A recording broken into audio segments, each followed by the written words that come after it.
దేవుని పరిశుద్ధ నామమునకు మహిమ కలుగునుగాక. కూడి వచ్చిన మీ అందరికీ యేసయ్య నామములో నా ప్రేమ వందనాలు. మనము దానియేలు యొక్క సఫలత గురించి నేర్చుకుంటున్నాం కదా. పోయిన వారంలో నేను మొదటి అధ్యాయంలో నుంచి దానియేలు సఫలతకు 7 లక్షణాలను వివరించాను కదా. నేను ఒక ప్రాముఖ్యమైన విషయం ఏమి చెప్పానంటే, దేవుడు ఆశీర్వాదించక ముందు ఒక టెస్ట్ పెడతాడని చెప్పాను. అవునా కదా? ఎంతమందికి గుర్తుంది? దేవుడు టెస్ట్ పెడతాడు, ఒక పరీక్ష పెడతాడు. నీ ముందు ఒక శోధన తెస్తాడు, పరీక్ష తెస్తాడు. ఆ పరీక్షలో నువ్వు పాస్ అయితే ఆశీర్వాదం అనే విషయాన్ని నేను ప్రాముఖ్యంగా చెప్పాను. సో మొదటి అధ్యాయంలో దానియేలుకు వచ్చిన పరీక్ష ఏంటది చెప్పండి? ఆహారం, భోజన పరీక్ష వచ్చింది. ఆహార పానీయాలకు సంబంధించిన పరీక్ష దానియేలు చిన్న వయసులో, టీనేజ్ ఏజ్లో, 15 సంవత్సరాల వయసులో కదా, యుద్ధ ఖైదీగా పరాయి దేశానికి పోయినప్పుడు ఒక బలమైన రాజు వచ్చి వీళ్ళని ఓడించి వీళ్ళ పట్టణాన్ని నాశనం చేసి వీళ్ళ కుటుంబాన్ని నాశనం చేసి ఏమయ్యాడు? ఈ యొక్క టీనేజ్ పిల్లల్ని, యవనస్తులైన ఈ 15 సంవత్సరాల పిల్లల్ని తీసుకొని పోయినప్పుడు వాళ్ళు అక్కడికి పోయారు. భోజనం పరీక్ష పెడితే వాళ్ళు ఆ భోజనం పరీక్షలో దేవుణ్ణి గెలిపించారు. హల్లెలూయా. వాళ్ళ కడుపుల్ని గెలిపించుకోలే, వాళ్ళ శరీరాన్ని గెలిపిలా. ఎవరిని గెలిపించారు? దేవుని గెలిపి. సో ఆ విధంగా నేను చెప్తూ దానియేలు గ్రంథం మొదటి అధ్యాయంలో దానియేలుకున్న 7 లక్షణాలను చెప్పాను. దానియేలు విజయానికి, దానియేలు ఆశీర్వాదానికి కారణమైన 7 లక్షణాలను చెప్పాను కదా. మళ్ళొకసారి చెప్తారా? ఏమేంటి 7? మొట్టమొదటిది ఏంటి? వాక్యపు విలువలతో రాజీ పడలేదు. రెండోది, క్రమశిక్షణతో ఆకలిని, అహాన్ని చంపివేశాడు. నేను వెరీ గుడ్. మూడోది, ధైర్యం కలిగి ఉన్నాడు. ధైర్యం కలిగి ఉండి రాజుగారి భోజనానికి కూడా నో అని చెప్పాడు. Very good. నాలుగోది, దీనత్వం, తగ్గింపు కలిగి ఉన్నాడు. పెద్దలతో ఎట్లా మాట్లాడాలో తెలుసు. Very good. ఐదోది, దేవుని పైన సంపూర్ణమైన నమ్మకం. ఎంత నమ్మకం అంటే 10 రోజులు కాయగూరలు, వాటరే తీసుకున్నా కానీ పక్కనోళ్ళ కంటే ఎక్కువ తెలివిగా, ఎక్కువ గుడ్ లుకింగ్గా ఉంటాననే నమ్మకం ఉన్నది. ఎందుకు? తన నమ్మకం ఏంటంటే తను తినే ఆహారాన్ని బట్టి కాదు, తనకు ఆరోగ్యము, బ్రెయిన్ పెరిగేది ఎవరిని బట్టి పెరుగుతుంది? దేవుడే. ఆ బ్రెయిన్ పెంచాలన్నా, జ్ఞానము పెంచాలన్నా, ఆరోగ్యము పెంచాలన్నా, సౌందర్యం పెంచాలన్నా ఎవరు? దేవుడే. సో ఐదవది ఏంటి? దేవునిపై సంపూర్ణమైన నమ్మకం కలిగి ఉన్నాడు. ఆరోది, ప్రార్థనా పరులైన స్నేహితులను సెలెక్ట్ చేసుకొని వాళ్ళనే కలిగి ఉన్నాడు. మొదటి అధ్యాయంలోను, 2వ అధ్యాయంలోను సమస్యలు వచ్చినప్పుడు ఆ స్నేహితులు కలిసి వాళ్ళు ప్రార్థన చేశారు. ఏడోది, కష్టపడి చదువుకున్నాడు. 3 సంవత్సరాలు కష్టపడి చదువుకున్నాడు. 3 సంవత్సరాలు అయిన తర్వాత ఎవరి ముందు నిలబడ్డాడు? రాజుగారి ముందు నిలబడి రాజుగారు ప్రశ్నలు అడిగాడు. ప్రశ్న అడిగినప్పుడు పాస్ అయ్యారు. పాస్ కావటం కూడా మామూలుగా పాస్ కాలే. ఎట్లంట? పక్కన స్టూడెంట్స్ కంటే ఎన్ని మార్కులు ఎక్కువ వచ్చినాయంట? 10 రెట్లు వచ్చినాయట. హల్లెలూయా. అంటే ఎగ్జామ్ పేపర్ చాలా టఫ్గా ఉంది. 100 మందికి ఎగ్జామ్ పెడితే ఎగ్జామ్ పేపర్ ఎంత టఫ్గా ఉన్నదంటే అందరికీ సింగిల్ డిజిటే వచ్చింది. 7, 8, 9 మార్కులే వచ్చాయి. కానీ దానియేలుకి, దానియేలు ముగ్గురు ఫ్రెండ్స్కి 100కి ఎన్ని వచ్చినాయి? 100 వచ్చినాయి. హల్లెలూయా. మిగతా వాళ్ళకి 10 కూడా దాటలేదట. ఏమున్నది అక్కడ? దేవుని వాక్యంలో స్పష్టంగా ఏమున్నదంటే మిగతా వాళ్ళకంటే ఎన్ని రెట్లు ఎక్కువ వచ్చినాయట? 10 రెట్లు. అంటే వాళ్ళకి 10 కూడా రాలేదు. కానీ దానియేలుకి 100కి ఎన్ని వచ్చినాయి? 100 వచ్చినాయి. హల్లెలూయా. సో ఈరోజు దానియేలు గ్రంథము 6వ అధ్యాయానికి వెళ్దాం. అందరూ మీ బైబుల్లను దానియేలు గ్రంథం 6వ అధ్యాయానికి తీయండి కదా. నేను 5వ అధ్యాయము 6వ అధ్యాయం 2 వారాలు చెప్పాలని ఆశపడ్డాను. కానీ వచ్చే వారము మట్టలాదివారము, తర్వాత ఈస్టర్ వస్తూ ఉంది. అంతేనండి? కరెక్టేనా? కాబట్టి దానియేలుకి మధ్యలో పెట్టడం ఇష్టం లేక దానియేలు స్టోరీని ఈరోజుతో క్లోజ్ చేద్దాం అనుకుంటున్నాను, ప్రభు చిత్తమైతే. కాబట్టి మనము ప్రార్థన చేసుకొని దేవుని వాక్యంలోకి వెళ్దాం. అందరూ దయచేసి స్థలంలో ఉంచండి, కళ్ళు మూసుకోండి. దేవుడు మనందరితో మాట్లాడులాగున మనం ప్రార్థన చేసుకుందాం. దయగలిగిన తండ్రి, ప్రేమగల మా ప్రభువా, మా గొప్ప దేవా, మా గొప్ప తండ్రి, మా నాయన, నీ పాదాలకు వేలాది వందనాలు, స్తుతులు, స్తోత్రాలు చెల్లిస్తుంటున్నాం తండ్రి. నీ వాక్యాన్ని వినాలనే గొప్ప ఆశతో నీ పాదాల దగ్గర కూర్చొని ఉంటున్నాం తండ్రి. నీ పరలోక స్వరాన్ని మాకు వినిపింపచేయండి. అల్పుడు, అయోగ్యుడు తండ్రి, ఎంతో పెద్ద అపరాధి నాయన నీ పక్షాన నిలవబడుతున్నాడు.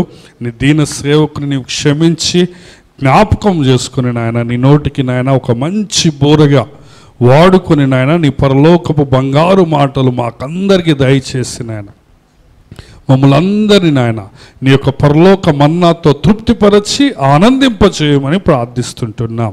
మమ్మల్ని అందరినీ నాయన నీ పాదముల దగ్గర పడవేసుకుంటున్నాం. మా ప్రాణాత్మ దేహాలను నీ పాదముల దగ్గర సమర్పించుకుంటున్నాం.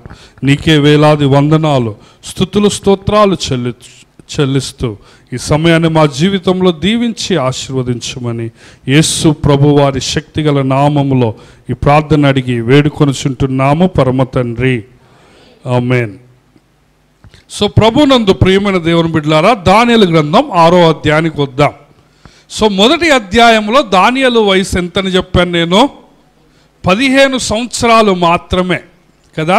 15వ సంవత్సరాల నుంచి దానియేలు గారు 6వ అధ్యాయానికి వచ్చేసరికి నేను దగ్గరగా 5 సార్లు హెచ్చింపబడ్డాడని చెప్పాను. ఎన్నిసార్లు చెప్పండి? ఎన్నిసార్లు ప్రమోషన్ వచ్చింది? 5 సార్లు దానియేలుకున్న టెస్టులు మనం జ్ఞాపకం చేసుకుంటే 8 సార్లు దేవుడు టెస్టులు పెట్టాడు దానియేలుకి. ఎన్నిసార్లు చెప్పండి? మొదటి అధ్యాయంలో భోజనం పరీక్ష చూస్తాం. 2వ అధ్యాయంలో పెద్ద విగ్రహాన్ని పెట్టి దానికి మొక్కండిరా అంటాడు, కానీ వీళ్ళు మొక్కరు. చూసారా ఎంత ధైర్యమో వీళ్ళకి? పరాయి దేశంలోకి పోయారు, పరాయి దేశంలో పిల్లలుగా ఉంటున్నారు, టీనేజ్ పిల్లలు కదా. ఆ విధంగా వాళ్ళ తల్లి లేదు, తండ్రి లేదు, సంఘం లేదు, బైబుల్ లేరు, అన్న లేరు, అక్క లేరు, అమ్మ నాన్న లేరు, ఫ్యామిలీ లేదు, బంధువులు లేరు, సొంతోళ్ళు లేరు, కుల పెద్దలు అసలే లేరు. కైనా వాళ్ళు ఎవరి కోసం నిలబడ్డారు? ధైర్యంగా దేవునికి. సో ఆ విధంగా దానియేలు 15వ ఏట నుంచి ఈ 6వ అధ్యాయానికి వచ్చేసరికి దగ్గరగా 85 ఏళ్ళు ఇప్పుడు దావీదు వయసు. ఎంత చెప్పండి? అంటే దగ్గరగా 70 సంవత్సరాలు దేవుడికి నమ్మకంగా ఉన్నాడు. ఈ 70 సంవత్సరాల్లో దేవుడు అతన్ని 5 సార్లు హెచ్చించాడు, 8 రకాల టెస్టులు పెట్టాడు కదా. చిన్న చితక రాజుల్ని కలుపుకుంటే 5-6 రాజుల క్రింద దానియేలు పనిచేశాడు. ఒక బానిసగా వెళ్ళి, యుద్ధ ఖైదీగా వెళ్ళి. వింటున్నారా? సో ఇప్పుడు 6వ అధ్యాయానికి వద్దాం. దానియేలు గ్రంథము 6వ అధ్యాయం చూడండి. తన రాజ్యం అంతటి పైన అధిపతులుగా ఉండుటకు 120 మంది అధిపతులను నియమించుటకు దర్యావేషుకు ఇష్టమాయను. ఇక్కడ కొంచెం ఆగుదాం. ఈ దర్యావేషు ఎవరు అంటే మాదీ పారసికపు రాజు. మొదటి అధ్యాయంలో మనం నెబుకద్నెజర్ రాజును చూస్తాం. నెబుకద్నెజర్ రాజు ఏమో బబులోను రాజు. కానీ ఇక్కడ 6వ అధ్యాయానికి ఉండేసరికి ఎవరు వచ్చారు అంటే రాజ్యం మారింది. బబులోను రాజ్యం కూల్చబడి మాదీ పారసిక రాజ్యం వచ్చిందనమాట. సో మనకు అర్థం కావాలంటే 5వ అధ్యాయానికి వద్దాం రండి. 5వ అధ్యాయం 5వ అధ్యాయం చివరికి వచ్చేసరికి 30-31 చూడండి. ఆ రాత్రి అందే కల్దీయుల రాజుకు బెల్షస్సరు హతుడాయను, మాదీయుడగు దర్యావేషు 62 సంవత్సరముల వాడే సింహాసనం ఎక్కాడు. అంటే బబులోను రాజైన బెల్షస్సరు చనిపోయాడు. ఈ మాదీ పారసిక రాజైన ఎవరెక్కారు? మాదీయుడగు దర్యావే. ఒకసారి నేను 5వ అధ్యాయాన్ని కూడా చదివి వినిపిస్తాను కదా. ఆ బెల్షస్సరు ఎందుకు చనిపోయాడో మీకు తెలవాలి. బెల్షస్సరు నెబుకద్నెజర్ యొక్క మనవడు. లిటరల్గా ఆలోచిస్తే ఇక్కడ తండ్రి అని చెప్తాడు, కానీ మనకు అర్థం కావాలి. నెబుకద్నెజర్కి బెల్షస్సర్కి మధ్యలో చిన్న చితక రాజులు 2-3 ఉన్నారట. కొన్ని నెలలు పరిపాలించి ఆ విధంగా పరిపాలించిన వాళ్ళు. సో నెబుకద్నెజర్ మనవడు ఇప్పుడు బెల్షస్సర్ అనమాట. ఈ 5వ అధ్యాయానికి వచ్చేసరికి దానియేలు వయసు 80 సంవత్సరాలు దాటింది కదా. నీకు ముందే చెప్తున్నాను చూడండి. 5వ అధ్యాయం. రాజుకు బెల్షస్సరు తన అధిపతులలో 1000 మందికి గొప్ప విందు చేయించి ఆ 1000 మందితో కలుసుకొని ద్రాక్షరసము తాగుచున్నాడట. రాజుగారి పేరు ఏం పేరు? బెల్షస్సరు ఎంతమంది? 1000 మందితో కలిసి పార్టీ చేసుకుంటుండు. చుట్టూ బబులోను కోట చుట్టూ పారసిక సైన్యం, మాదీల సైన్యము చుట్టుముట్టారు. వీడికి ఓవర్ కాన్ఫిడెన్స్ ఎక్కువ, బెల్షస్సర్కి. సైన్యము చుట్టూ ఉంది. ఎందుకంటే బబులోను కోట చాలా దుర్భేద్యమైన కోట, ఎవరు దాన్ని పడగొట్టలేరు. అంత మాత్రమే కాకుండా కోట లోపల వీళ్ళకి 20 సంవత్సరాలకు సరిపోయే భోజనం ఉంటుందట. ఆహార పదార్థాలు ఎన్ని సంవత్సరాలు సరిపోతాయి చెప్పండి? 20 సంవత్సరాలు. ఎంత సైన్యం వచ్చి చుట్టుముట్టినా 20 సంవత్సరాలు బ్రతకొచ్చు అంట వీళ్ళు. అంటే అంత లోపల అన్ని పొలాలు, అంత ధాన్యము అన్నీ ఆ కోట లోపల, ఆ నగరంలో ఉన్నాయి వీళ్ళకి. అర్థమవుతుంది కదా? అంత స్టోరేజ్ ఉన్నది, అంత పొలాలు, అంత ధాన్యం ఉన్నది. కాబట్టి వీడు ఓవర్ కాన్ఫిడెన్స్తో పార్టీ పెట్టుకున్నాడు. పార్టీ కూడా 1000 మంది అధికారులను పిలిపించిండు. కానీ బయట ఎవరున్నారు? శత్రువులు ఉన్నారు, శత్రు సైన్యం కదా. 1000 మంది. అది అరే ఏం చేస్తారులేరా, రాండి లోపల రండి, మనం పార్టీ చేసుకుందాం. 2వ వచనం చూడండి.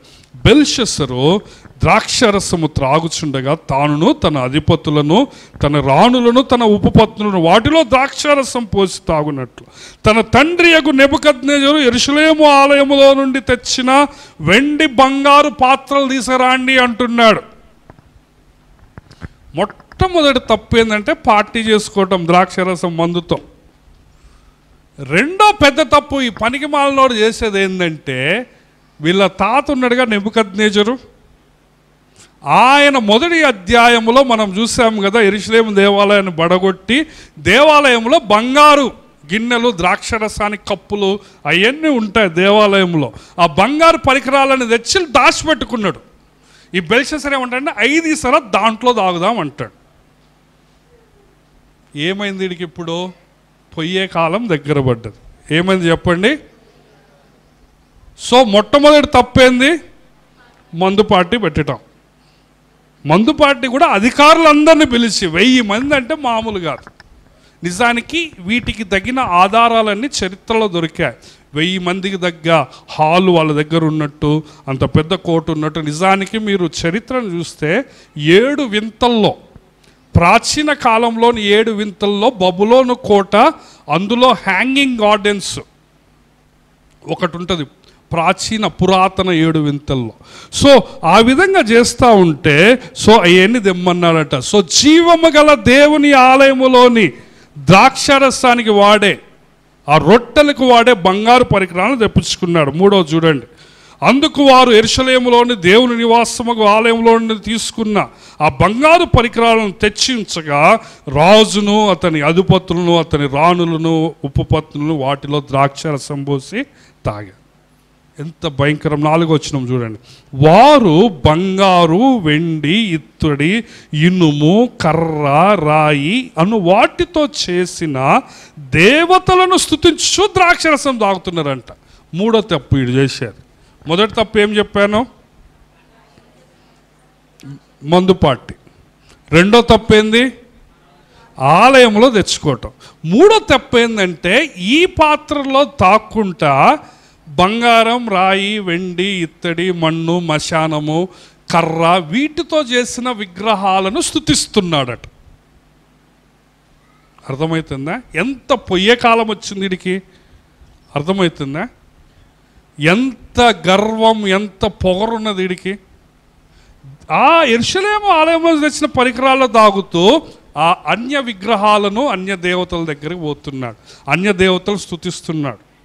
నేను మీకు చాలాసార్లు వార్నింగ్ ఇస్తున్నాను, మీరు విగ్రహాల దగ్గరకు పోతే చాలా చాలా నష్టం. అది సాతాను మిమ్మల్ని పట్టుకుంటాడు, దురాత్మలు మిమ్మల్ని పట్టుకుంటాయి. తిరణాలే అని పోవాకుండా ఏముండదు ఆడ. అర్థమవుతుందా? అనవసరంగా మీ ఇంట్లోకి శాపాన్ని, చీకటిని, నష్టాన్ని తెచ్చుకోవటమే. సో బెల్షస్సరు చేసిన 3 తప్పులేంది? మందు పార్టీ, 2, 3వది విగ్రహాలని స్తుతిస్తుంది. అప్పుడు ఏమవుతుందో చూడండి. ఆ గడియలోనే 5వ వచనం చూస్తున్నారు కదా, ఆ గడియలోనే, ఈ 3 తప్పులు చేస్తున్న గడియలోనే మానవ హస్తపు వ్రేళ్ళు కనపడి ఆ దీపము దగ్గర రాజు యొక్క నగరు గోడ పూత మీద, అంటే ఆ వాల్కేరు మీద, గోడ మీద మంచి వాల్కేరు, ఏదో యొక్క వ్రాత వ్రాయిచున్నట్టుండెను. రాజు హస్తము వ్రాయుట చూడగా అతని ముఖము వికారమాయను. అతడి మనస్సునందు కలవరపడగా అతని నడుము కీళ్ళు వదిలి అతని మోకాళ్ళు గడగడ వణుకుచూ కొట్టుకుంటాను. సో ఇట్లా వీడు పార్టీ చేసుకుంటే ఒక చెయ్యి వచ్చింది. వింటున్నారా? ఏమైందంటే ఒక చెయ్యి, బాడీ లేదు, ఓన్లీ ఏమొచ్చింది? చెయ్యి వచ్చి గోడ మీద పూత మీద వాల్కేరు మీద రాస్తా ఉంది, లైట్ దగ్గర. మళ్ళీ అది కూడా అది రాసేసరికి వీడికి తాగిందంతా దిగిపోయింది, ముఖం వికారమైందంట, మోకాళ్ళంట గడ్డ గడ్డ గడగడ కొట్టుకుంటున్నాయి. ఒకసారి మీరు ఇమాజిన్ చేసుకుని, మీరు ఒక్కళ్ళే ఉన్నారు మీ ఇంట్లో, ఒక చెయ్యి వచ్చి గోడ మీద రాసింది అనుకోండి, మీకు తెలియని భాషలో ఎట్టుంటుంది? అదే పరిస్థితి అనమాట. చూడండి, అప్పుడు 7వ వచనము 8వ వచనం చూస్తే, అందరిని పిలిచాడు, గారడి విద్య జ్ఞానులు జ్యోతిష్కులు అందరిని పిలిస్తే. 8వ వచనం చూడండి, రాజు నియమించిన జ్ఞానులందరూ అతని సముఖమునకు వచ్చింది, కానీ ఆ వ్రాత చదువుటైనను దాని భావము తెలియజెప్పుటైనను వారి వల్ల ఒక్కడి వల్ల కాలే. 9వ వచనం, అందుకు రాజుకు బెల్షస్సరు మిగిలిన భయాక్రాంతుడై తన అధిపతులు విస్మయమొందినట్లుగా ముఖము వికారమైందంట.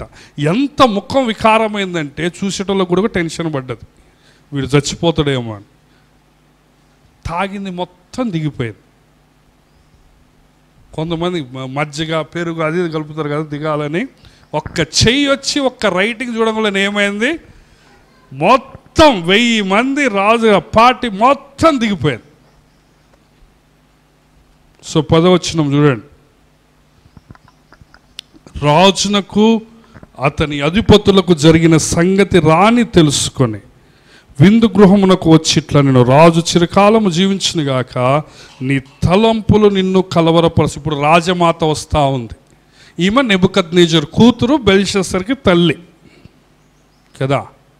సో రాజమాత వస్తూ ఉంది, నానా టెన్షన్ పడు వాకు. దానియేలు బెల్షస్సర్ గవర్నమెంట్లో లేడు ఇప్పుడు.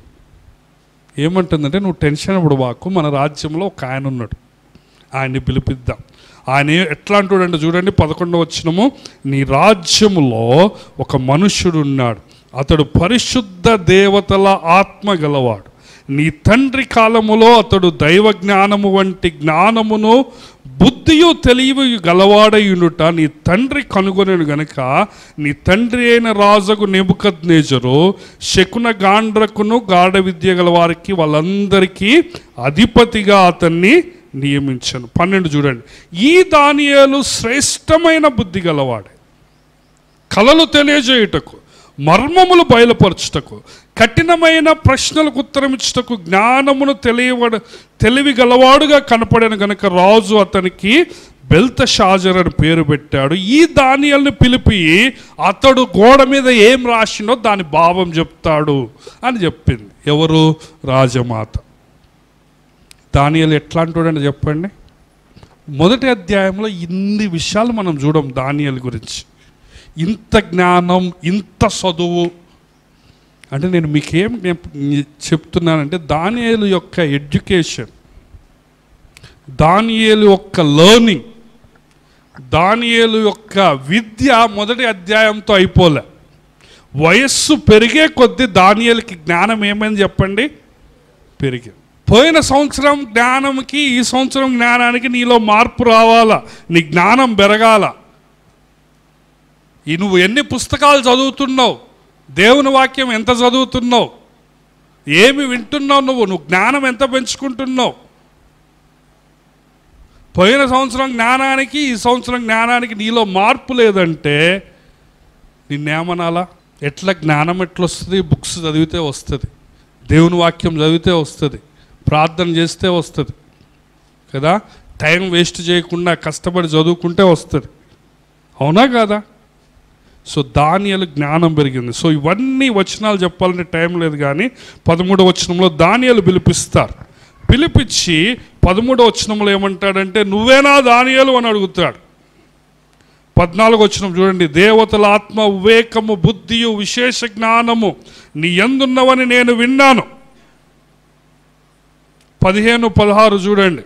16వ వచనం, అంతర్భావములను బయలుపరచుటకు, కఠినమైన ప్రశ్నలకు ఉత్తరమిచ్చుటకు నీవు సమర్థుడవని నిన్ను గూర్చి వినియున్నాను గనుక ఈ వ్రాతను చదువుటకు దాని భావము తెలియజెప్పుటకు నీకు శక్యమైతే, దానియేలుతోనే అంటాడు నీ చేతనైతే అని. అంటే బెల్షస్సర్కి వాడు రాజనే కానీ అసలు దానియేలు గురించి తెలియదు అన్నమాట. ఏమంటున్నాడు, నీకు శక్యమైనలా నీకు ఉదారంగు వస్త్రము కట్టుకొని మెడను సువర్ణ కంఠభూషములు ధరించుకొని రాజ్యములో 3వ అధిపతిగా ఏళ్తావు. అంటే రాజమాత తర్వాత నేను, నా తర్వాత ఇంక నువ్వే అంటాడు. నువ్వు చెప్పితే ఏమంటున్నాడు, ఉదారంగు వస్త్రము కట్టుకొని మెడను సువర్ణ కంఠభూషము ధరించుకొని రాజ్యములో 3వ అధిపతిగా ఉంటావన్నాడు. దానియేలు అప్పుడు లోపలికి వచ్చాడు. అందరు నాకెళ్ళి చూడండి. మొత్తం చూసిండు దానియేలు. ఆ పరికరాలు చూసిండు, ఆ ద్రాక్షరసం చూసిండు. దానియేలు కోపం ఆగట్లే. రాజుగారు పిలిచిండు. ఇప్పుడు చంప మీద పేర్లు మనం బిగుదాం అనిపించింది దానియేలుకి బెల్షస్సర్. ఏమంటాను చూడండి 17వ వచనం. అందుకు దానియేలు ఇట్లనెను, నీ దానములు, నీ గిఫ్ట్లు, నీ ప్రైజులు నీ యొద్ద ఉంచుకో, మడిసి లోపల పెట్టుకో. నీ బహుమానములు ఇంకెవడికన్నా ఇవి కావాలంటే, కానీ నేను ఈ వ్రాతను చదివి నీకు అర్థం చెప్తా. హల్లెలూయా. ఇది ధైర్యం అంటే. రాజుగారి దగ్గర పోయి రాజుగారు నీకు ప్రైజులు ఇస్తా అంటే అవసరం లేదు, నీ దగ్గర పెట్టుకో. కావాలంటే ఇంకొకడికి. ఎందుకురా నీ గిఫ్ట్లు ఎందుకురా? నువ్వు దేవుణ్ణి, మా దేవుణ్ణి ఎంత అవమానిస్తున్నావో నీకు తెలుసా? మా దేవుడి పరికరాలు తీసుకొని దాంట్లో మందు దాక్కుంటా అన్య దేవతలను స్తుతిస్తున్నావు. నీ గిఫ్ట్లు ఎవడికి కావాలి? దేవుని బిడ్డలు ఇచ్చేది 10 రూపాయలైనా అది ఆశీర్వాదం. దేవుని నమ్ముకోకుండా వాళ్ళు ఇచ్చారనుకోండి, దానియేలు ఏమంటాడో అవసరం లేదు. ఎందుకంటే వాడి హృదయంలో దేవుడు లేడు. వాడి హృదయంలో దేవుని మీద తిరుగుబాటు చేసిన, వాడి హృదయంలో దేవుడు అంటే రెస్పెక్ట్ ఉందా? కొంతమంది చర్చిలు కట్టేటప్పుడు కూడా షాపులలోకి పోయి, పెద్ద పెద్ద షాపులలో పోయి కానుకలు అడుగుతారు, రాజకీయ నాయకుల దగ్గర పోయి అడుగుతారు. కానీ దేవుడు మన సంఘం కట్టేటప్పుడు అసలు ఎవరి దగ్గర పోకుండా మనల్ని ఆఫ్ చేశాడు. హల్లెలూయా. మనం ఏ నాయకుడి దగ్గర పోలేం, మనం ఏ బయట వాళ్ళని అసలు అడగను కూడా అడగల. సో దేవుడే మనకు తోడుగా ఉన్నాడు కదా. సో దానియేలు ఏమంటారంటే, నీ గిఫ్ట్లు వద్దు. రాజుగారి గిఫ్ట్ ఎవరైనా వద్దంటారా? కానీ దానియేలు చూడండి 18వ వచనం. రాజా చిత్తగించుము. అందరు చూడండి, అందరు వాక్యం చూడాలి. చదువు వచ్చిన వాళ్ళందరూ వాక్యం చూడాలి. మహోన్నతుడగు దేవుడు మహర్దశను, రాజ్యమును, ప్రభావమును, ఘనతను నీ తండ్రి అగు నెబుకద్నెజరుకి ఇచ్చను అంటున్నాడు. ఇప్పుడు దానియేలు క్లాస్ బీగుతున్నాడు. దానియేలు బెల్షస్సర్కి క్లాస్ బీగుతున్నాడు అనమాట. నీ తండ్రికి రాజ్యము, అధికారము, పవరు ఇచ్చింది ఎవరు? దేవుడు. అది నీ తండ్రి బలం కాదు. ఏమంటో చూడు 19వ వచనం. దేవుడు అతనికి అట్టి మహర్దశ ఇచ్చినందున, ఎవరు పదే ఎవరు ఇచ్చిందని చెప్తున్నాడు? నెబుకద్నెజరుకి ఎవరు ఇచ్చారు చెప్పండి? ఎవరు ఇచ్చింది? ఎవరు? దేవుడు.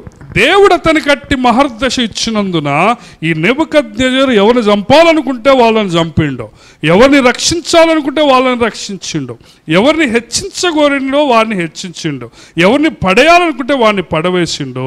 అందుకే సకల రాష్ట్రములు, జనులు, ఆయా భాషలు మాట్లాడు వాళ్ళందరూ అతనికి భయపడ్డారు, వణికారు. అట్లా చేసింది ఎవరు? దేవుడు. నెబుకద్నెజరుకి అంత అధికారం ఇచ్చింది ఎవరు? దేవుడు. ఎవరు చెప్తున్నారు? దానియేలు. ఎవరు చెప్తున్నారు? బెల్షస్సర్. ఇంకేం చెప్తున్నారు చూడండి 20వ వచనం.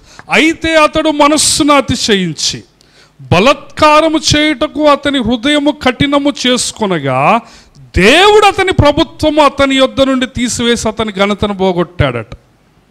బా, ముందు అధ్యాయంలో ఈ విషయాలన్నీ ఉంటాయి. మీ నాన్న నెబుకద్నెజరు ఉన్నాడుగా, అధికారం ఎవరిచ్చిండ్రు? దేవుడిచ్చాడు. అన్ని దేవుడిస్తే వాడికి కూడా కొవ్వుబట్టి పొగరొచ్చి చేస్తే ఏం చేసిండు? దేవుడు తీసేసిండు. చూడండి ఇంకేమంటుండే 21వ వచనం. దేవుడట అతని ప్రభుత్వము అతని యొద్ద నుండి తీసివేసి అతని ఘనతను పోగొట్టెను.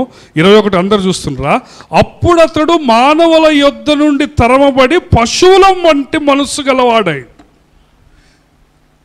ఇవన్నీ బెల్షస్సర్కు కూడా తెలుసు కానీ గుర్తు చేస్తున్నారే, మీ నాన్న దేవుడు అధికారం ఇస్తే వాడు మనసు ఇన్లే, ఇష్టం వచ్చినట్టు చేసిండు. దేవుడు ఆయన్ని జంతువుగా మార్చాడు.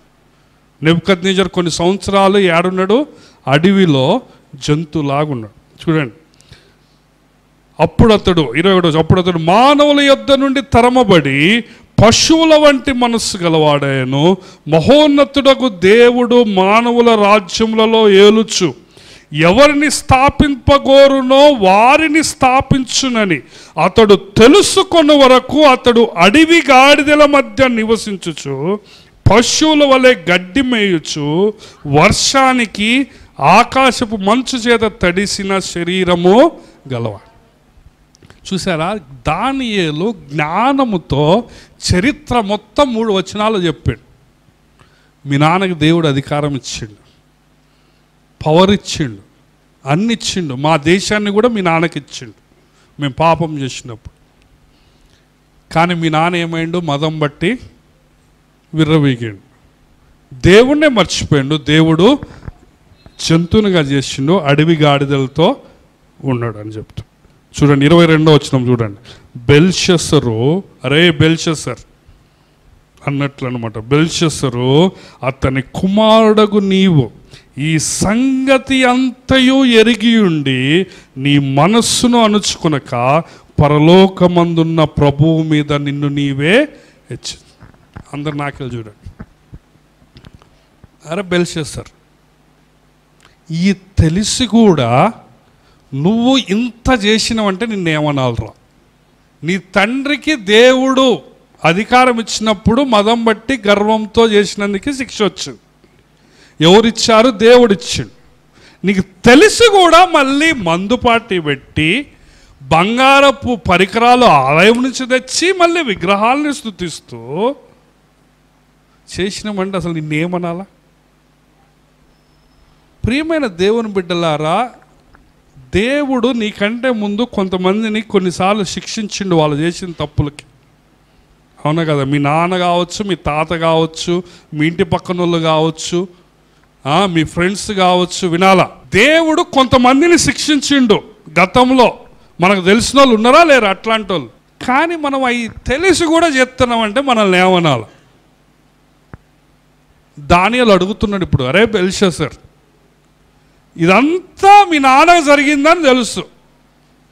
చరిత్రలో ఎవరైనా అడవి గాడిదగా మారిండా? గడ్డి తిన్నడా? తినలేదు. అయినా మీ నాన్న తిన్నాడు. మీ నాన్న ప్రపంచానికే పెద్ద రాజు, ఆయన ఏమైండు? అడవి గాడిద. తెలుసు, తెలిసి కూడా ఏమంటారు చూడండి మళ్ళొకసారి 22.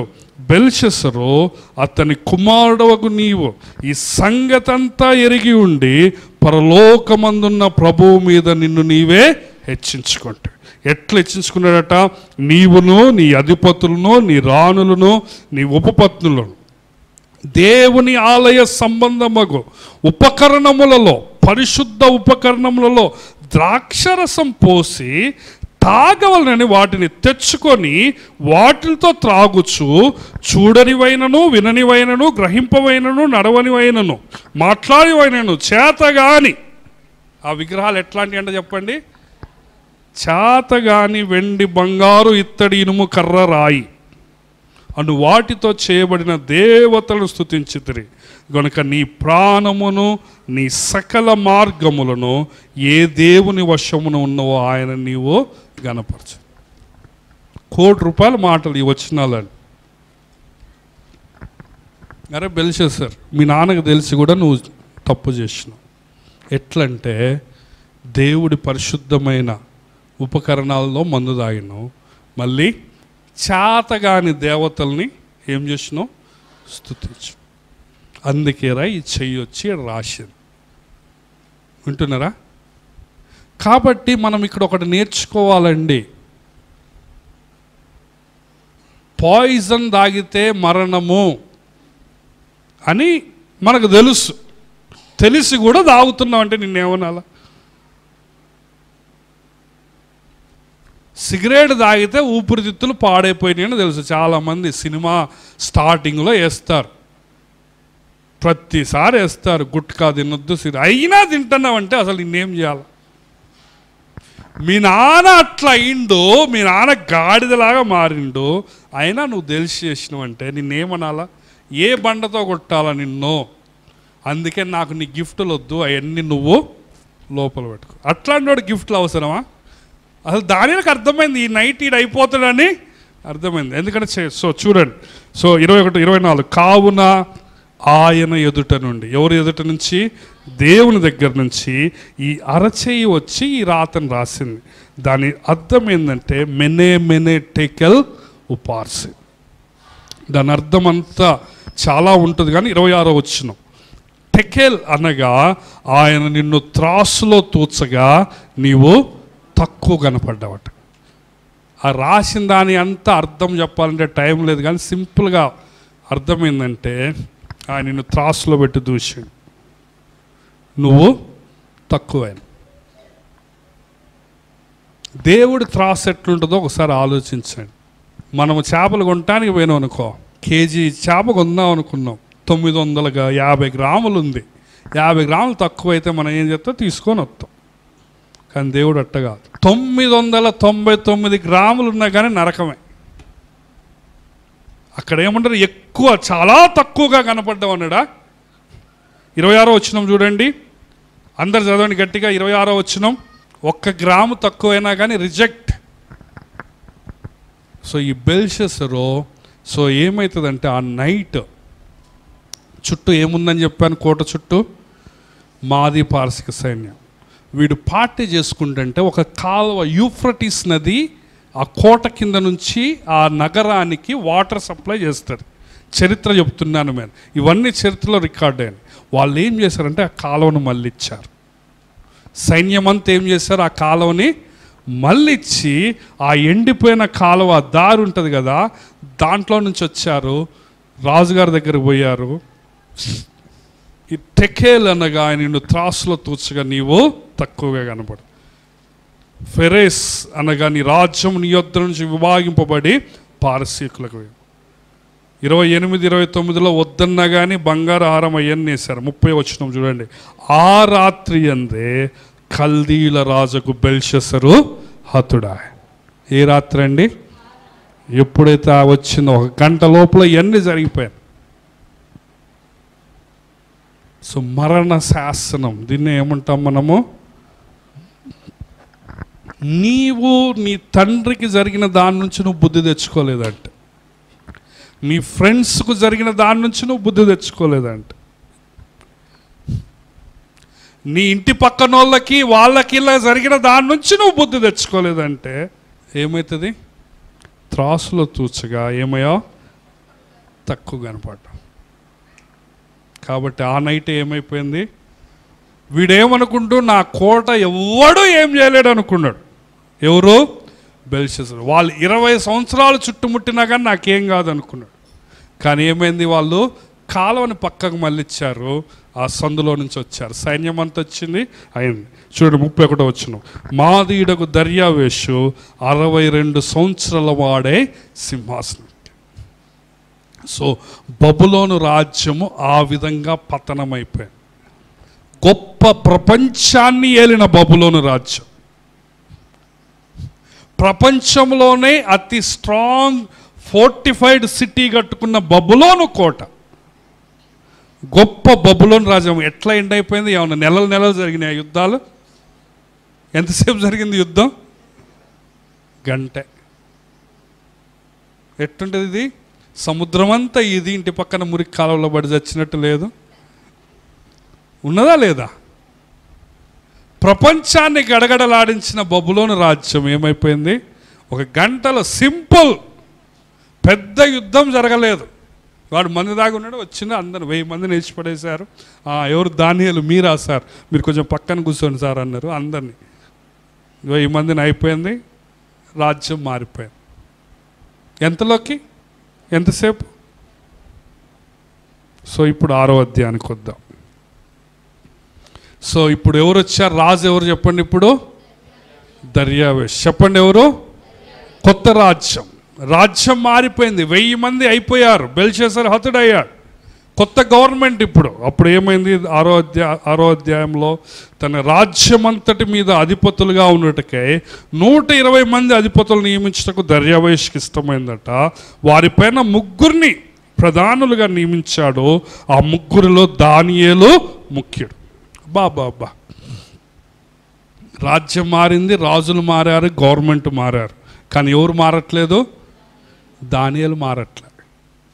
ఎందుకు? దానియేలు ఎవరు బిడ్డ? దేవుని బిడ్డ. నీ బాస్ మారొచ్చు, నీ కంపెనీ మారొచ్చు, కానీ నువ్వు మారవు. వింటున్నారా? సో ఏమైంది ఇప్పుడు? ఆ దర్యావేష్ రాజు అంటే రాజ్యం అంతటిని 120 సంస్థానాలుగా పెట్టాడు. 120 మందికి 120 అధిపతుల్ని, గవర్నర్స్ని పెట్టాడు. ఆ 120 మందిని ఆయన చూసుకోలేడు కాబట్టి మళ్ళీ 3 పెట్టిండు పైన. ఈ 120 మంది కరెక్ట్గా చేస్తున్నారా లేదో చూడటానికి. ఆ 3లో ఎవరు ముఖ్యులు? ఇప్పుడు రిటైర్డ్ అయిపోయి ఇంట్లో ఉంటున్న దానియేలుని పిలిచి ఇప్పుడు ముఖ్యం చేసి. సో ఇక్కడ ఏమవుతుందంటే, దానియేలు ఎంత గొప్పవాడో నేను మీకు చెప్తాను ఈ అధ్యాయంలో. చూడండి 2వ వచనం. వారిపైన 3 ప్రధానులుగా నియమించును దానియేలు ముఖ్యుడు. రాజునకు నష్టము కలగకుండానట్లు అధిపతులు తప్పకుండా వీరికి లెక్క అప్పజెప్పవలనని ఆజ్ఞించారు. ఈ గవర్నర్స్ అందరూ పన్నులు వసూలు చేస్తారు కదా, సుంకం వసూలు చేస్తారు కదా, అవన్నీ మళ్ళీ రాజుగారికి సబ్మిట్ చేయాలా వద్దా? కొంచెం తారుమారు చేసి కొంచెం లెక్కలు చేసి కొంచెము దాచిపెట్టుకుంటే ఏమవుతుంది? రాజుగారికి నష్టం. అందుకే ఎవరిని పెట్టిండో 3 పెట్టిండో. 3లో ఎవరు ముఖ్యుడో? దానియేలు. వీళ్ళేం చూడాలి ఇప్పుడు. సో దానియేలు అందరు రాజ్యమంతా లెక్కలు కరెక్ట్గా ఉన్నాయా లేవా, పన్నులు కరెక్ట్గా వస్తున్నాయా లేవో చూసుకోవాలి. చూడండి దానియేలు లక్షణాలు చూస్తున్నాం మనం. సో దానియేలు ఎందుకు ఇంత అభివృద్ధి చెందాడు, దానియేలు ఎందుకు ఇంత సక్సెస్ఫుల్ అయ్యాడంటే 3వ వచనం చూడండి. ఈ దానియేలు అతి శ్రేష్టమైన బుద్ధి గలవాడై ప్రధానులలోనూ అధిపతులలోనూ ప్రఖ్యాతి నొంది కనుక రాజ్యమంతటి మీద అతను నియమింపవాలని రాజు ఉద్దేశించాడట. అతి శ్రేష్టమైన బుద్ధి అనండి, గట్టిగా అనండి అమ్మా. ఎవరిస్తారు అతి శ్రేష్టమైన బుద్ధి? యాకోబు 1:5 మీలో ఎవరికైనా జ్ఞానము కొదువుగా ఉంటే ఏం చేయాలాడు? దేవుడు. సో 15 సంవత్సరాల్లో జ్ఞానము కాదు. చాలామంది మొదలు పెట్టడం మంచిగా మొదలు పెడతారు. మేము రక్షింపడ్డప్పుడు మామూలుగా లేదు, తెల్ల బట్టలు వేసుకునే వాళ్ళము, ఆదివారం పనికి పోయేది కాదు, మంచిగా మాది చిన్న ఇల్లు, చిన్న సంసారం, చిన్న కుటుంబమైనా దేవుడికి నమ్మకంగా ఉండేవాళ్ళం, దశం భాగం ఇచ్చేవాళ్ళం. కానీ 10-15 సంవత్సరాల తర్వాత ఏమైంది? తెల్లబట్టలు పోయి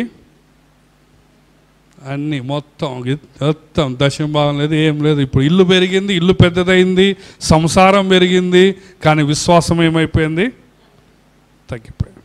దేవుడు ఆశీర్వదించిండు, కానీ విశ్వాసం ఏమైపోయింది? దానియేలు అట్టున్నాడా?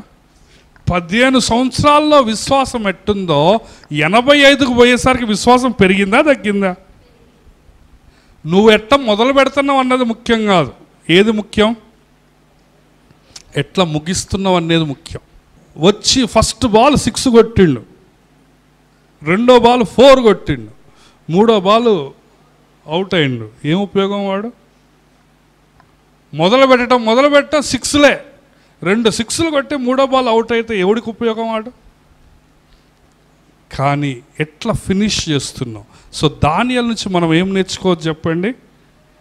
మొదలు పెట్టడమే కాదు, సౌలు కూడా అంతే. మొదలు పెట్టడము బ్రహ్మాండంగా మొదలు పెడతాడు, కానీ ముగించటము ఘోరంగా ఆత్మహత్య చేసుకొని చనిపోతాడు. కానీ దానియేలు, చెప్పండి అమ్మా, వింటున్నారా? దానియేలు ఫినిష్డ్ వెల్ కదా, పౌలు గారి లాగా నా పరుగు కడముట్టించింది, విశ్వాసమును కాపాడుకోండి. అట్లా ముగించాల పరుగు పందెం. దానియేలు లాగా, పౌలు గారి లాగా స్టార్టింగ్ గొప్పగా చేసి ఇంకా అసలు మామూలుగా రాకెట్ లాగా పోతారు. కేఏ పాల్ గారు లాగా ఉంటారు స్టార్టింగ్లో. మీటింగులు పెట్టి విమానాలలో తిరిగి. ఇప్పుడు కేఏ పాల్ ఏం చెప్తానరా అంటే బ్రహ్మానందం కంటే ఘోరమైన కామెడీ పీస్ అయ్యండి.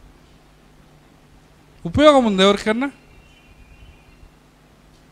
అట్టుంటుంది మన వ్యవహారం. స్టార్టింగ్ బాప్టిజం తీసుకున్నప్పుడు రక్షణ మా ధూమ్ ధామ్. దానియేలు నుంచి మనం ఏం నేర్చుకుంటున్నాం? సో దానియేలులో మొట్టమొదటిది ఏం చెప్పండి? అతి శ్రేష్టమైన జ్ఞానం. చెప్పండి ఏంటది? రెండోది ఏంటంటే 4వ వచనం చూడండి. అందుకు ఆ ప్రధానులను అధిపతులను. సో 3వ వచనంలో చివరిలో ఏముంటుందంటే రాజ్యం అంతటి మీద అతన్ని నియమింపవాలని రాజుగారి ఉద్దేశమట. హల్లెలూయా. దర్యావేష్ ఏమనుకుంటుందంటే 120 లేదు, 3 లేరు, ఈ 3 మీద కూడా దానియేలుని పెడదాం అంటే నెంబర్ 2 అన్నమాట. దర్యావేష్ కింద ఎవరు ఇప్పుడు? దానియేలని దర్యావేష్ రాజు అనౌన్స్ చేసి ఉద్దేశించిండు, ప్లాన్ చేసుకున్నాడు. అప్పుడు ఏమవుతుందంటే అందుకు ఆ ప్రధానులను అధిపతులను రాజ్యపాలన విషయంలో దానియేలు మీద ఏదైనా ఒక నింద మోపవలనని ఉండి తగిన హేతువు కనిపెట్టుచుండరు. కానీ దానియేలు నమ్మకస్తుడట. ఏంటది చెప్పండి? నీకేదైనా పని ఇస్తే నువ్వు నమ్మకంగా చేస్తావా? దానియేలు ఎట్లాంటి నమ్మకస్తుడు. చూడండి, నమ్మకస్తుడై ఏ నేరమైనను ఏ తప్పైనను చేయువాడు కాడు గనుక దానియేలులో తప్పైనను లోపమైనను కనుగొనలే.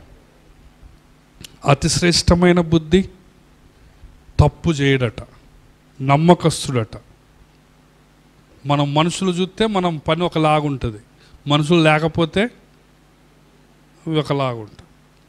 బాస్ ఉంటే ఒకలాగా పని చేస్తాం. నేను హాస్టల్లో ఉన్నప్పుడు వార్డెన్ ఉండేవాడు అనమాట. సో కొంతమంది పిల్లలు హాస్టల్ ముందు ఉడ్చేవాళ్ళు. సో ఎప్పుడైనా బాస్ వచ్చినప్పుడు, డైరెక్టర్ వచ్చినప్పుడు పిల్లగాళ్ళ చేతిలో చీపురు కట్ట తీసుకొని నేను ఊడ్చేటోడు అనమాట. ఎందుకు? సార్ ఏమనుకోవాలా, రోజు ఈయనే ఉడుతుండ అనుకోవాలని. కానీ రోజు ఉడిసేది ఎవరు? స్టూడెంట్స్ ఉడిసేది, హాస్టల్ స్టూడెంట్స్. కానీ సార్ ఎప్పుడన్నా వస్తే ఏం చేసేది? అరే నాకు రాని నమస్తే సార్ అని ఊడ్చేది. అది నమ్మకస్తమేనా? అది యాక్టింగేగా. సో ఏం చేస్తున్నాడు దానియేలట? చూడండి 5వ వచనం. అందుకు ఆ మనుషులు అతని దేవుని పద్ధతి విషయమందే కానీ మరి ఏ విషయమందునో అతనిలో లోపం. అసలు ఈరోజు 6వ అధ్యాయం చెప్దాం అనుకున్నా కానీ టైం లేదు. ఒక 2 ముక్కలలో చెప్తా, మీరు వినండి. సో రాజుగారు ఏమనుకున్నాడంటే దానియేలుని నెంబర్ 2 చేద్దాం అనుకున్నాడు. కానీ వాళ్ళ అసూయ పుట్టింది వాళ్ళకి. దానియేలుని ఎట్లయినా నాశనం చేయాలనుకున్నారు వాళ్ళు. అవునా కదా? దానియేలుని ఎట్లయినా నాశనం చేయాలనుకొని, దానియేలుని ఎట్లయినా హతం చేయాలనుకొని, దానియేలుకి ఏ తప్పైనా దొరుకుతుందని చూసింది. కానీ దానియేలులో ఏ తప్పు దొరకట్లేదు. కానీ వాళ్ళ దేవుని విషయంలోనే తప్పు దొరుకుతుంది అనుకున్నారు. సో దానియేలు తప్పు దొరకాలంటే ఎక్కడ దొరకాలా? సో వాళ్ళందరూ రాజుగారి దగ్గర పోయారు. ఒక నైట్ చూడండి, రాజుగారి దగ్గర పోయి ఏమంటారు వాళ్ళు? 6వ వచనం. కాబట్టి ఆ ప్రధానులను అధిపతులను రాజునొద్దకు సందడిగా కూడొచ్చినట్ట. సందడి చేసుకుంటా రాజమార్తాండ, రాజమహారాజా, అసలు నీలాంటి అందగాడు, నీలాంటి తెలివి కల్లోడు ఎవ్వరు లేరు అంటే ఇంకా రాజుగారు ఎక్కడ లేని సంతోషం. సో రాజుగారి దగ్గరికి సందడి, మొత్తం ఈ 120 మంది అంతా అందరు పోయి, రాజుగారు మీరు అంత మంచోళ్ళు ఎవ్వరు లేరు, మేము చాలామందిని చూసినాం కానీ మీలాంటి వాళ్ళు ఎవరు లేరు, కానీ ఒక ప్రాబ్లం ఉంది రాజా అన్నారు. రాజుగారు అవునా, ఏం ప్రాబ్లం ఏంటంటే ఈ రాజ్యంలో కొంతమంది ఆఫీసర్లు ఉన్నారు, వాళ్ళకి నీ మీద రెస్పెక్ట్ లేదన్నారు. ఏం లేదట వాళ్ళకి నీ మీద. అవునా, ఎవడాడు, వాడి పేరు చెప్పంటే పేరు వద్దులే రాజా, వాళ్ళని ఎవరో మీకు పట్టిస్తామన్నారు. పట్టిస్తాము, ఏం చేయాలంటే ఒక నెల రోజులు అందరూ నీకే మొక్కేటట్లు ఒక శాసనం చేయమన్నాడు. రాజుగారు బాగోదేమో అట్లా నాకు మొక్కటం ఏంది, అసలు నేనే ఊరిని, నేను మనిషినే కదా అని రాజుగారు అన్నట్టు. వీళ్ళేంది ఇంకా వీళ్ళు ఆగుతారా, గాలి కొడుతూ ఉన్నారు. లేదు రాజా, అట్లా చేస్తేనే నీకు ఎదురు తిరిగేది ఎవరో తెలుస్తుంది, నీ మీద తిరుగుబాటు చేసేది ఎవరో తెలుస్తుంది. అంటే ఇంకా రాజుగారికి ఇంకా మందు దాగి చదివి రాసి సరే శాసనం చేయండి అన్నారు. చేసినాక వీళ్ళు ఏమన్నారంటే తెలుగుగా, శాసనం చేసిన కానీ కొంచెం సంతకం పెట్టమన్నారు. రాజుగారేం దీనికి సంతకం ఎందుకు అన్నాడంట. శాసనం అయిందిగా ఇంకా సంతకం ఎందుకంటే, లేదు రాజా నువ్వేం చేయాలి ఇప్పుడు, సంతకం పెట్ట. ఏం చేయాలని చెప్పండి, సంతకం పెట్ట. చూడండి 8వ వచనం.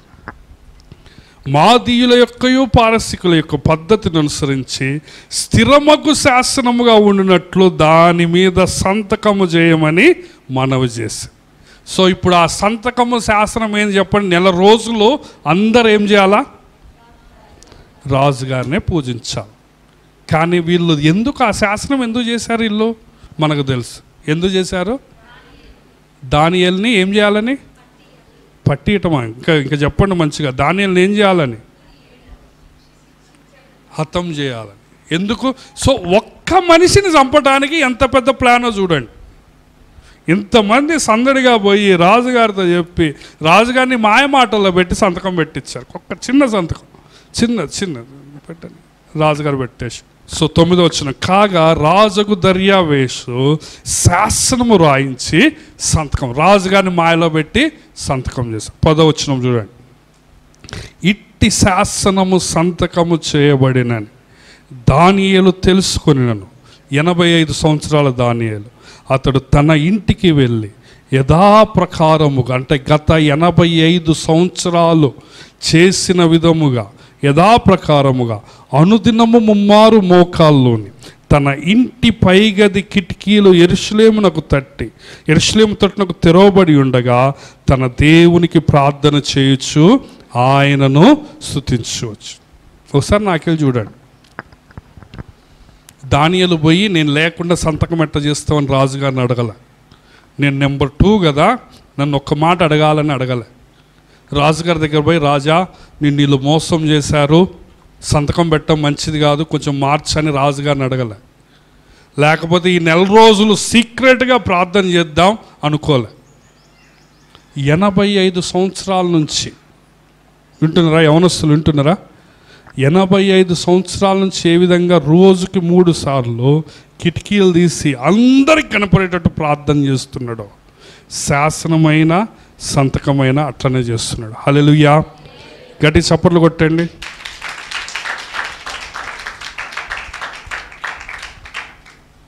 అందరికి కనపడేటట్టు ప్రార్థన చేయటం, రోజుకి 3 సార్లు ప్రార్థన చేయటం.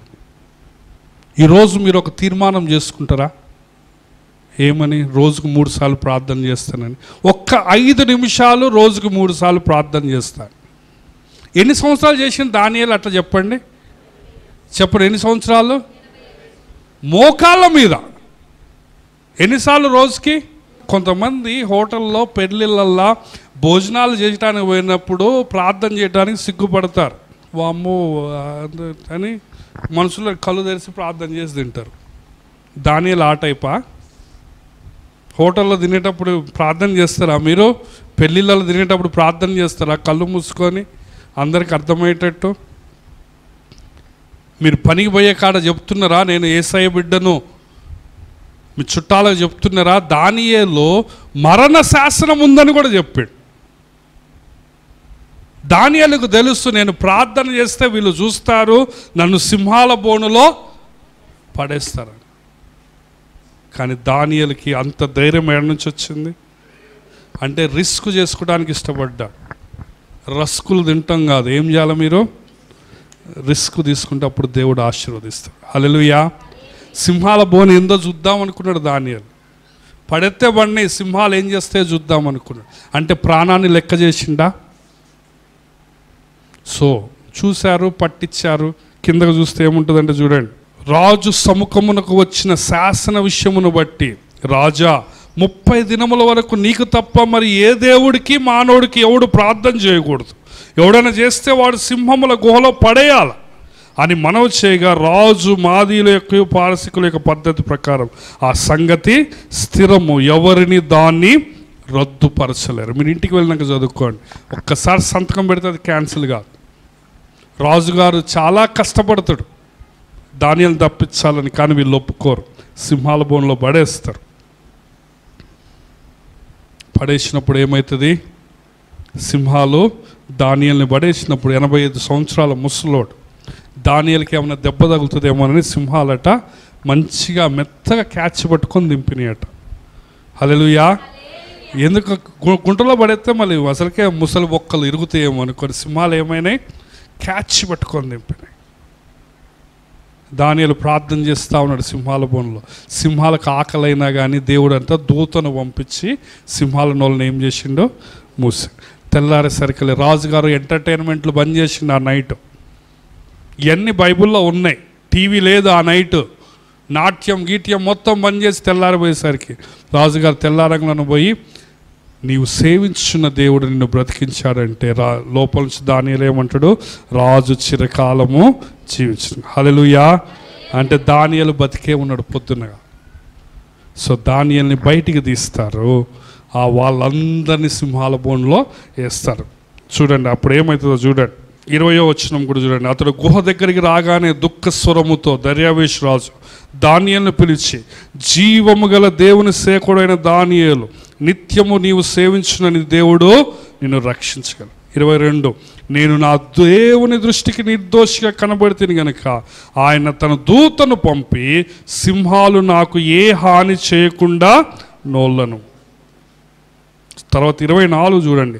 రాజు ఆజ్ఞ ఇయ్యగా దానియేలు మీద నింద మోసిన మనుష్యులను వారు తోడుకొని వచ్చి సింహముల గుహలో పడద్రోసిరి. వారిని, వారి కుమారులను, వారి భార్యలను పడద్రోసిరి. వారు గుహ అడుగునకు రాకమునుపే ఏమయ్యారు, సింహాలు జంపు చేసి పట్టుకున్నాయట. సింహములు వారి ఎముకలను సహితము ఏం చేసినాయి, పగలగొరికి పొడి చేసినాయి. కానీ దానియేలు పోయినప్పుడు ఏమన్నాయి, పడుకుంటావా, నా మీద పడుకొని ఒక సింహము తల కింద పడుకుందనమాట. సో సింహము దిండులాగా ఒక సింహం పడుకుంది కదా. ఒక సింహం ఏమో దోమలు రాకుండా కొడుతూ ఉంది. కానీ వేరే వాళ్ళు బడంగులో ఏం చేసినాయి, ఎముకల్ని సైతం కొరికేసి. తర్వాత ఏమవుతుందంటే ఆ రాజుగారు శాసనం చేస్తాడు. ఏమని శాసనం అంటే 26 చూడండి. నా సముఖమున నియమించినదేమనగా రాజ్యములోని సకల ప్రభుత్వముల యందు నివాసులు దానియేలు యొక్క దేవునికి భయపడుచు ఆయన సముఖమున వనకాలి. ఆయనే జీవము గల దేవుడు, ఆయనే యుగయుగములుండవాడు అంట. హల్లెలూయా. ఈ రాజుగారు కూడా యేసు ప్రభువుని నమ్ముకున్నాడు. నీవు బహిరంగముగా నీ విశ్వాసాన్ని ప్రకటించు. శిక్ష ఉన్నా, అర్థమవుతుందా, నన్ను జైల్లో పెడతారని, నన్ను అవమానిస్తారని, నన్ను చంపివేస్తారని నువ్వు యేసయ్యకి భయపడితే, నువ్వు లోకానికి భయపడితే యేసు ప్రభు ఏమంటాడంటే, నా గురించి సిగ్గుపడువానికి పరలోకంలో నేను కూడా సిగ్గుపడతాను. నా నిమిత్తము జనులు మిమ్మల్ని నిందించి హింసించి చెడ్డ మాటలు పలుకున్నప్పుడల్లా మీరు ఆనందించరు. పరలోకములో మీ ఫలము అధికమైంది. మీకు పూర్వముందుండిన ప్రవక్తలను ఇలాగునే హింసించారు అంటాడు. దానియేలుని హింసించారు, నిన్ను కూడా హింసించవచ్చు. కానీ నువ్వు భయపడతావా? పబ్లిక్లో నువ్వు దేవుని బిడ్డనని చెప్పుకోవాలి. దానియేలు సీక్రెట్కి రహస్యం ఏం చెప్పండి? ఒకే ఒక్క మాట చెప్పాలంటే దానియేలు సక్సెస్ సీక్రెట్ ఏంటంటే రోజుకి 3 సార్లు ప్రార్థన చేసిండు, దేవుని బిడ్డనని బహిరంగంగా ఒప్పుకున్నాడు. హల్లెలూయా. ప్రాణానికి మీద హాని ఉన్న దేవుని బిడ్డనని ఒప్పుకున్నాడు. ఎంతమంది ఈ రోజు నుంచి 3 సార్లు ప్రార్థన చేయడానికి ఇష్టపడుతున్నారు? చేయొద్దని. అన్నం తినేటప్పుడు కాదు, రోజుకి 3 సార్లు 5 నిమిషాలు ప్రార్థన చేయాలి. అన్నం తినేటప్పుడు దేవా ఈ ఆహారాన్ని దీవించు, పురుగులు ఏమైనా ఉంటే తీసివేయి యేసు నామములో, అది కాదు ప్రార్థన. నిజంగా ఆలోచించుకొని చెప్పండి. మీరు బైబిల్లో వెనక పేజీకి పోండి, ఒక పెన్ను తీసుకోండి, ఆ 3 సార్లు ఏ టైంకి చేస్తారో రాయండి. దానియేలులాగా మీరు ఆశీర్వదించబడాలంటే రోజుకి ఎన్నిసార్లు ప్రార్థన చేయాలా? 3 సార్లు. 3 సార్లు ప్రార్థన చేసి బహిరంగంగా నీ విశ్వాసాన్ని ప్రదర్శించాలి. హల్లెలూయా. రాయండి, అందరు రాయండి, 2 నిమిషాలు రాయండి. 3 సార్లు పొద్దున, మధ్యాహ్నం, సాయంత్రము, ఏ టైంలో ఏ 5 నిమిషాలు నువ్వు దేవునికి ప్రార్థన చేస్తావు. ఎవరన్నా చదువు రాని వాళ్ళు ఉంటే రాపించుకోండి. నారాయణకి రాసు టైం రాయి. అది కాదు, నేను చెప్పిన మాట నువ్వు 3 సార్లు రోజుకు 3 ఎప్పుడు చేస్తూనే ఉంటాను కాదు, ఏ టైంలో 5 నిమిషాలు. మహేష్ రాస్తున్నావా? పెన్ను లేదు. ఎవరెవరు రాశారు చెప్పండి 3 టైంలో ఇప్పుడు దాకా? చేయొద్దండి. ఇష్టం లేని వాళ్ళు పర్వాలేదు, నాకు ధాన్యంలాగా అంత అవసరం లేదు, ఎక్కడ వేసిన గొంగల్లాగా ఆడనే ఉంటా, నేను మారను, బెల్షస్సరు లాగా ఉంటా. నేను ఎవడికి ఏమైనా నాకు సంబంధం లేదు, నాది బెల్షస్సరు. కానీ ప్రవక్తల గుంపులో నువ్వు ఉండాలంటే ఏం చేయాలి? నువ్వు బెల్షస్సర్ గుంపులో ఉండాలంటే మా అయ్య ఏమైనా పర్వాలేదు, నేను మా అయ్య కంటే నేను ఇంకా ముదురునంటే ఎవరి గుంపు? నువ్వు బెల్షస్సర్. కానీ మా అయ్య చేసినట్టు, మా తాతలు చేసినట్టు, మా ఫ్రెండ్స్ చేసినట్టు నేను చేయను. ఎవరిలాగా ఉండాలి చెప్పండి? నేను దానియేలు. సో మీరే నిర్ణయించుకోండి. సో దానియేలు ఎన్నో విషయాలు చెప్పాను. సఫలతకు మెయిన్ సీక్రెట్ ఏం చెప్పండి? రోజుకి ఎన్నిసార్లు? 3 సార్లు ప్రార్థన. దేవుని బిడ్డనని ప్రాణం మీదకి గండమున్నా కానీ చెప్పుకోవటానికి భయపడ. అది ధైర్యం. నువ్వు పని చేసే కాడ పొద్దున్న లేచినప్పుడు సాయంత్రం పడుకునేటప్పుడు అది కాదు నేను చెప్పేది. పొద్దున్న లేచినప్పుడు సాయంత్రం పడుకునేటప్పుడు కాదు, బువ్వ ముందున్నప్పుడు కాదు, ప్రాణాలకు పోయేటప్పుడు కాదు. ఏంది? స్పెషల్ ప్రేయర్ ఇది. హల్లెలూయా. అందరు దయచేసి స్థల్లో ఉంచండి. మోకరించగలిగిన వారు మోకరించండి. దానియేలుని ఆశీర్వదించిన దేవుడు నిన్ను కూడా ఆశీర్వదించాలని ఇష్టపడుతున్నాడు. ఒకసారి నీ హృదయాన్ని పరీక్ష చేసుకో. దానియేలు అతి శ్రేష్టమైన జ్ఞానం కలిగి ఉన్నాడు. దానియేలు ఎవరు పడితే వాళ్ళ దగ్గర గిఫ్టులు తీసుకోలే. దానియేలు నమ్మకంగా పనిచేశాడు. దానియేలులో ఏ తప్పు లేదు. అన్నిటికంటే ముఖ్యంగా దానియేలు రోజుకి 3 సార్లు ప్రార్థన చేశాడు. ప్రాణహాని ఉన్నా కానీ విశ్వాసాన్ని సీక్రెట్గా మెయింటైన్ చేయలే. విశ్వాసాన్ని సీక్రెట్ క్రిస్టియన్ లాగా లేడు, పబ్లిక్గా. సో తీర్మానం చేసుకో, నేను పబ్లిక్గా బహిరంగంగా నీ విశ్వాసాన్ని ప్రకటిస్తాను. సింహాల బోను అనే శాసనం చేయబడ్డా కానీ కిటికీలు తెరిచి అందరికి కనపడేటట్టు ప్రార్థన చేసుకున్నాడు. నీ బంధువుల దగ్గర సిగ్గుపడితే దేవుడు నిన్ను చూసి సిగ్గుపడతాడు. నీ ఫ్రెండ్స్ దగ్గర సిగ్గుపడితే, బయట రెస్టారెంట్లల్లో ఫంక్షన్లల్లో నీవు యేసయ్యను గురించి సిగ్గుపడితే, నువ్వు యేసయ్య బిడ్డవని అనుకోకుండా కొంతమంది బొట్లు పెట్టుకోవటం ఇవన్నీ చేస్తున్నా, నువ్వు ధైర్యముగా సిగ్గుపడకుండా ఉంటే దానియేలుని హెచ్చించిన దేవుడు నిన్ను హెచ్చిస్తాడు. తీర్మానం చేసుకోండి, ప్రార్థన చేసుకోండి. ఇతరులు చేసిన తప్పుల నుంచి నువ్వు నేర్చుకో. దానియేలు స్పష్టంగా చెప్పాడు, నీ తండ్రి తప్పు చేశాడు, ఆయనకి ఏమైందో నువ్వు చూసావు, అది ఎరిగి ఉండి కూడా నువ్వు చేశావు, కాబట్టి త్రాసులో తక్కువ కనపడ్డావు అని చెప్పిన వెంటనే శత్రువులు వచ్చి బెల్షస్సర్ను చంపివేశారు. గొప్ప బలమైన రాజు ఎంతో సింపుల్గా చనిపోయాడు, హతుడయ్యాడు. దానియేలు మీన్ని చంపాలని ఎంతోమంది ప్రయత్నం చేశారు. శాసనము కూడా సంతకం చేయబడ్డది, కానీ దేవుడు తోడుగా ఉండటం వలన దానియేలు రోజు రోజుకి హెచ్చింపబడ్డాడు. నువ్వు ఏ విధంగా ప్రారంభిస్తున్నావు అన్నది కాదు, ఏ విధంగా ముగిస్తున్నావు అన్నది నువ్వు ఆలోచించు. నీ విశ్వాస జీవితాన్ని ఏ విధంగా ముగిస్తున్నావు? దయగలిగిన తండ్రి, ప్రేమగల మా ప్రభువా, మా గొప్ప దేవా, మా గొప్ప తండ్రి, నాయన మేము కూడా రోజుకి 3 సార్లు ప్రార్థన చేయటానికి నీ కృపను మీరు దయచేయండి తండ్రి. ప్రతి ఒక్కరు వారు రాసుకున్న టైం ప్రకారం 3 సార్లు చేయటానికి నీ కృపను దయచేయండి తండ్రి. మేము మా బంధువుల దగ్గర ఎక్కడికి వెళ్ళినా కానీ నాయన యేసయ్య బిడ్డనని నాయన తండ్రి ప్రభువా కాన్షియస్గా, ఉద్దేశపూర్వకంగా, బహిరంగంగా చెప్పుకొని నాయన విశ్వాస ప్రకారం జీవించటానికి నీ కృపను దయచేయండి తండ్రి. బెల్షస్సర్ వలె ఉండకుండా, త్రాసులో తక్కువ కనబడకుండా, దానియేలు వలె తండ్రి ప్రాణాన్ని పోగొట్టుకోవటానికైనా నిన్ను సిద్ధపడిన ఆయన నిన్ను విడిచిపెట్టని దానియేలులాగా ఉండటానికి నీ కృపను మాకు దయచేయమని మమ్మల్ని మేము తగ్గించుకుంటూ నీ నామాన్ని హెచ్చిస్తూ యేసయ్య శక్తిగల నామములో ఈ ప్రార్థన అడిగి వేడుకొనుచుంటున్నాము పరమ తండ్రి. ఆమేన్.